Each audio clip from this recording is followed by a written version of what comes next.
अन्ना नहीं, सिर्फ अरविंद की पार्टी होगी। चुनाव के टाइम पर मैं प्रचार करने के लिए नहीं जाऊंगा। इतना ही नहीं, मेरा फोटो नहीं यूज करना, मेरा नाम यूज नहीं करना। आपके हिम्मत पर जो कुछ करना है कर लो, तो मुझे वो पसंद नहीं। पोस्टर पर नहीं, सिर्फ दिल में रहेगा फोटो। अन्ना जी की फोटो और अन्ना जी का नाम हमारे दिल में हमेशा रहेगा और उनके विचार हमारे जिंदगी को प्रभावित करते रहेंगे। जन लोकपाल आंदोलन से उपजी राजनीतिक पार्टी जन्म लेने से पहले ही खत्म होती नजर आ रही है। पार्टी का नाम तय होने से पहले ही समर्थन का आधार खिसकता नजर आ रहा है। अरविंद केजरीवाल आंदोलन को राजनीतिक रंग देने की लड़ाई में अकेले पड़ते नजर आ रहे हैं। अकेले पड़ने की ये निराशा अरविंद केजरीवाल के चेहरे और बातों में नजर आ रही है। कल का सबसे पहले मैं ये कहना चाहता हूँ कि अन्ना जी की हम लोग बहुत ज्यादा इज्जत करते हैं। हमारे पिता समान है, हमारे गुरु के समान रहे हैं हमेशा और हमेशा रहेंगे।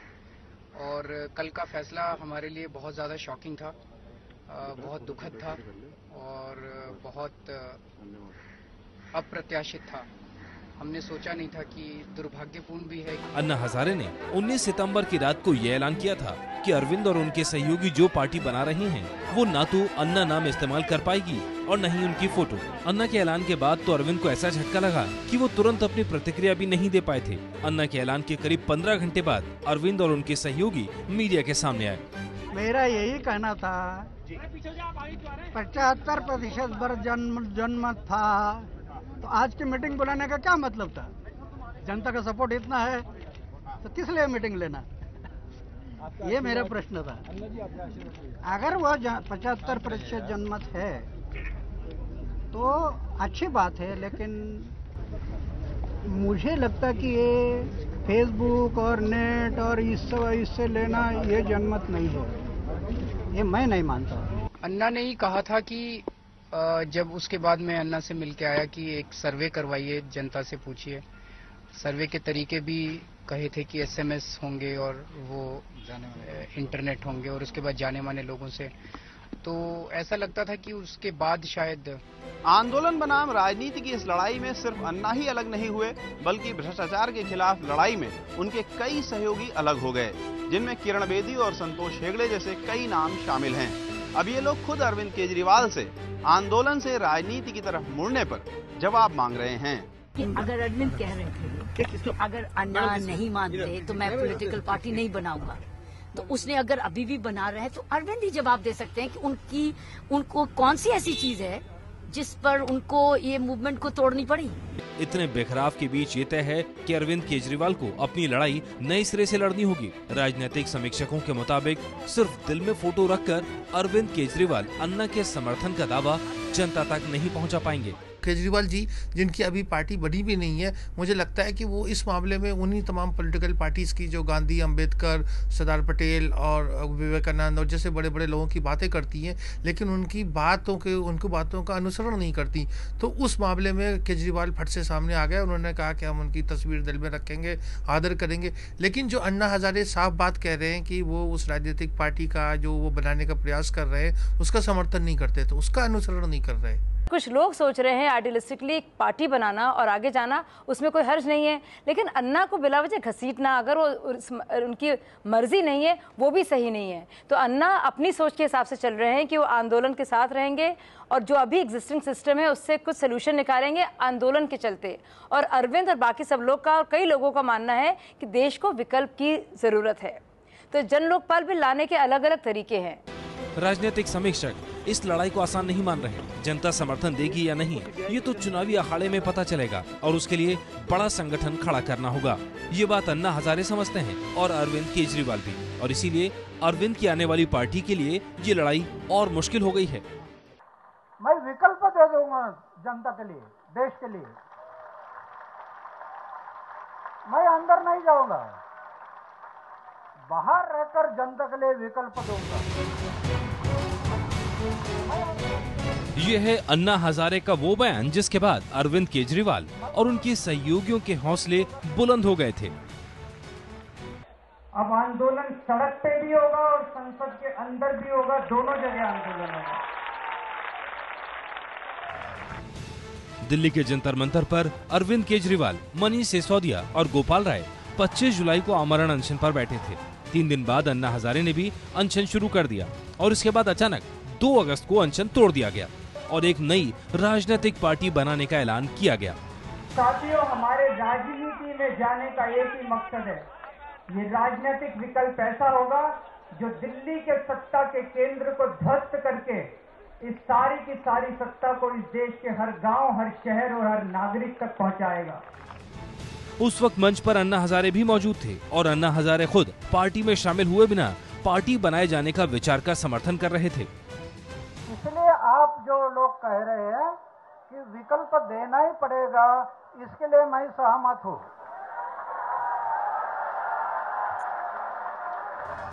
अरविंद केजरीवाल को अन्ना के समर्थन का इतना यकीन था कि एबीपी न्यूज से बातचीत में अरविंद ने यहाँ तक कह दिया था कि अगर अन्ना पार्टी में नहीं होंगे तो वो भी नहीं होंगे। अन्ना जी का आंदोलन है ये। अन्ना जी तो इनकैश नहीं कर रहे, अन्ना जी तो उनकी जिंदगी जीने की कोशिश कर रहे हैं। अन्ना जी पार्टी में होंगे? अन्ना जी ने अनाउंस किया है कि वो बाहर से रह के मॉरल फोर्स का काम करेंगे। उस दिन अगर आप उनका भाषण सुने, लास्ट डे वाला, उन्होंने कहा कि मेरे साथी संसद में जाएंगे और मैं बाहर से इनके कान खींचूंगा अगर ये कुछ गड़बड़ करते हैं। फिर उसके बाद उनका ब्लॉग आया।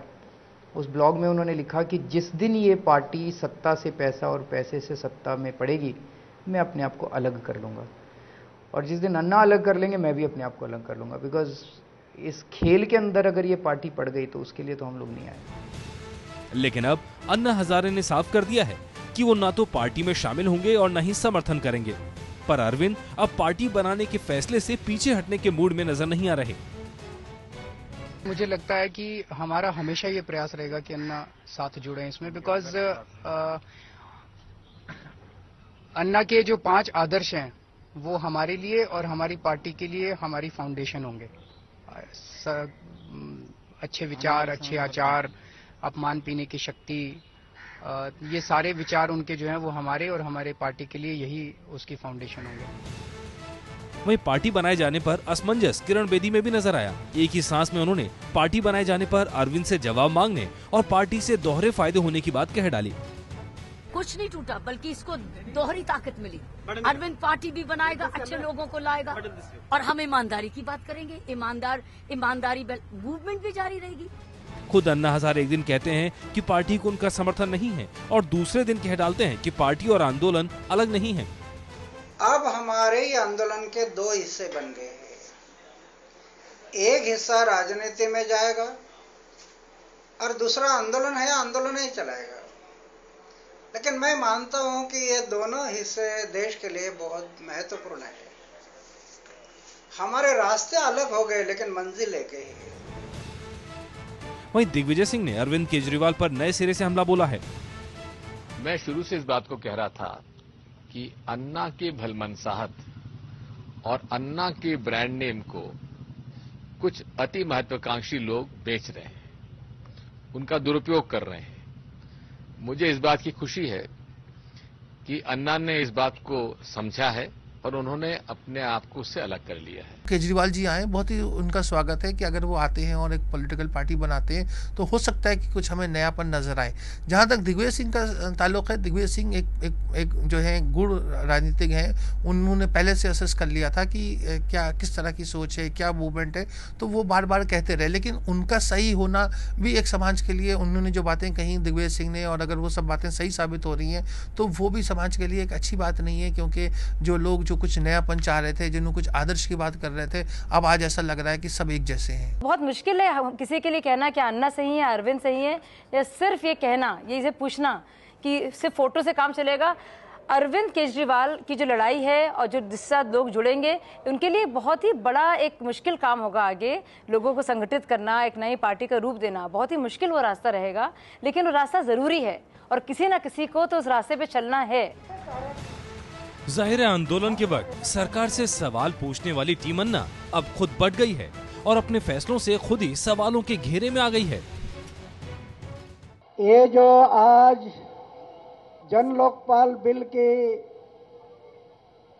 आधी जीत हुई है, आधी, अभी पूरी जीत होना बाकी है। 27 अगस्त 2011 को रामलीला मैदान के मंच से अन्ना हजारे ने देश के सामने आधी जीत का ऐलान किया था। लेकिन अन्ना ने ये भी कहा था कि बाकी की आधी जीत के लिए लड़ाई अभी बाकी है।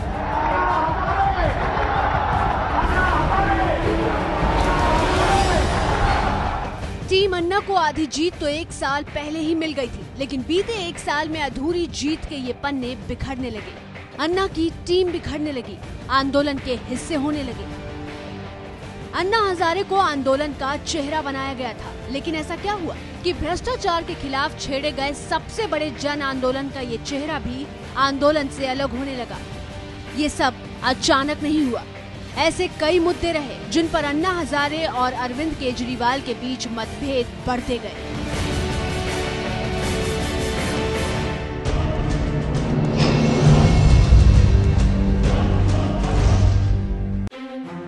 टीम अन्ना और अन्ना के बीच मतभेद की खबर सबसे पहले सामने आई अन्ना हजारे के ब्लॉगर राजू परुलेकर की एक चिट्ठी से। परुलेकर एक ऐसी चिट्ठी लेकर सामने आए जिसमें अन्ना ने कोर कमेटी भंग करने की बात कही।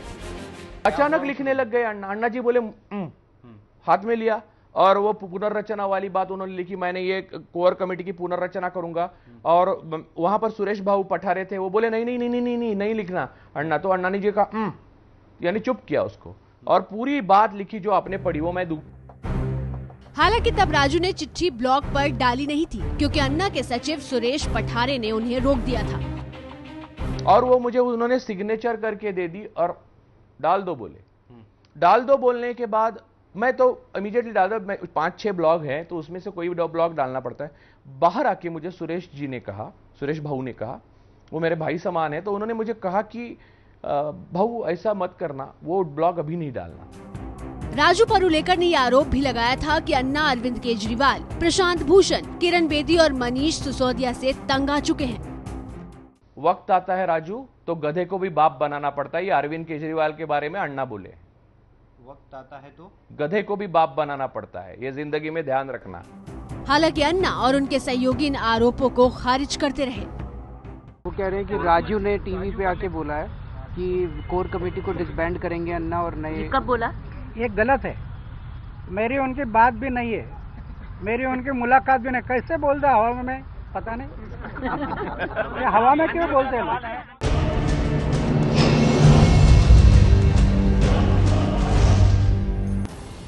टीम अन्ना के आंदोलन में रामदेव साथ होंगे या नहीं, इस पर अन्ना और केजरीवाल का अलग अलग रुख रहा। केजरीवाल नहीं चाहते थे कि बाबा रामदेव को आंदोलन में शामिल किया जाए।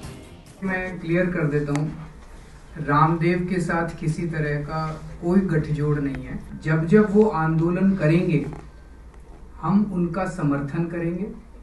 जब हम आंदोलन करें वो समर्थन करें मुद्दे के ऊपर। इसके अलावा कोई गठजोड़ या कोई साझा मंच या ऐसा कोई वो नहीं है। लेकिन अन्ना हजारे बाबा रामदेव को आंदोलन में शामिल भी करना चाहते थे और उनके आंदोलन में शामिल होना भी चाहते थे। मेरी सभा चल रही महाराष्ट्र में, 36 डिस्ट्रिक्ट, 36 डिस्ट्रिक्ट, 33 डिस्ट्रिक्ट में मेरी सभा हो गई और कल आधा से मैं इधर आ गया क्योंकि बाबा को मैं वचन दिया था मैं आ जाऊंगा। मैं तो कई लोगों ने फिर लिखना था बाबा और अन्ना में मतभेद। ये हमारे में मतभेद नहीं होते, कई लोग मतभेद करने की कोशिश करते हैं। केजरीवाल की असहमति होने के बावजूद भी अन्ना हजारे ने बाबा रामदेव के साथ प्रेस कॉन्फ्रेंस की और एक दूसरे का साथ देने की बात कही। रामदेव के मुद्दे पर केजरीवाल सफाई देते नजर आए। ये सवाल उठने लगे कि क्या अन्ना हजारे और केजरीवाल की राय अलग अलग है, लेकिन इन सवालों का कभी कोई सीधा जवाब नहीं मिला।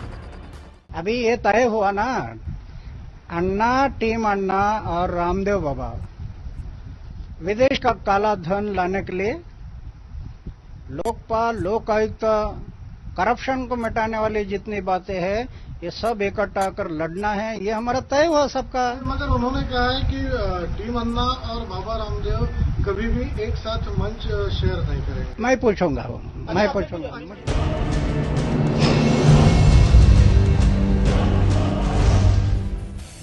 प्रधानमंत्री मनमोहन सिंह को निशाने पर लेने के मुद्दे पर भी दोनों के बीच मतभेद साफ नजर आया।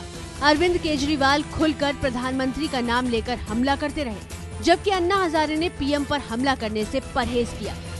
इतना सब तकलीफ सहन करते करते करते कभी कभी फिर कई लोगों को गुस्सा आ जाता है। वो साजिश है ना, कहाँ तक सहन करेंगे वो।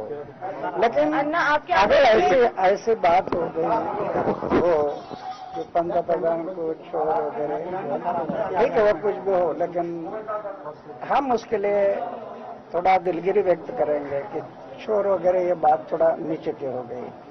ये थोड़ा हम सोच समझ कर आगे जाना है, क्योंकि समाज हमारी तरफ देख रहा है।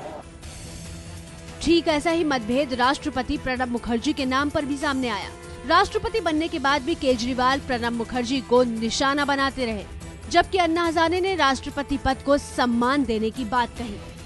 ये हाँ हमारे देश का सर्वोच्च व्यक्ति है, सर्वोच्च व्यक्ति है। जो राष्ट्रपति बन गए तो उनके कार्य के लिए मैं शुभकामना करता हूँ।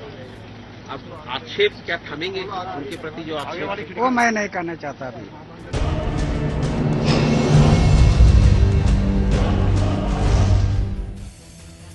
27 जुलाई 2012 जंतर मंतर पर एक बार फिर अनशन शुरू हुआ, लेकिन इस अनशन पर जब सरकार झुकती हुई नजर नहीं आई तो टीम अन्ना ने राजनीति में आने का फैसला किया और पार्टी बनाने की बात कही। पार्टी बनाने के मुद्दे पर अन्ना राजी नहीं थे। पहले तो अन्ना ने समर्थन की बात कही, लेकिन बीतते दिनों के साथ अन्ना इस मुद्दे पर अलग होते नजर आए। केजरीवाल कहते रहे कि अन्ना साथ हैं। अब आंदोलन सड़क पे भी होगा और संसद के अंदर भी होगा, दोनों जगह आंदोलन होगा। लेकिन अन्ना हजारे ने इस बार साफ साफ शब्दों में बता दिया है कि उनकी और केजरीवाल की मंजिल तो एक है, लेकिन दोनों के रास्ते अब अलग अलग हो चुके हैं। अण्णा याचा संदेश सरळ सरळ असा जातो की तुम्ही आणि इतर जे सदस्य आहे यांच्यामध्ये सरळ सरळ दुफळी निर्माण झाली आहे। होणारच, हे दुफळी निर्माण झाली आहे, पण दुफळी जरी निर्माण झाली तरी मंजिल आमची एकच आहे। हे पक्षाने पार्ट्यासारखी दुफळी नाही आहे।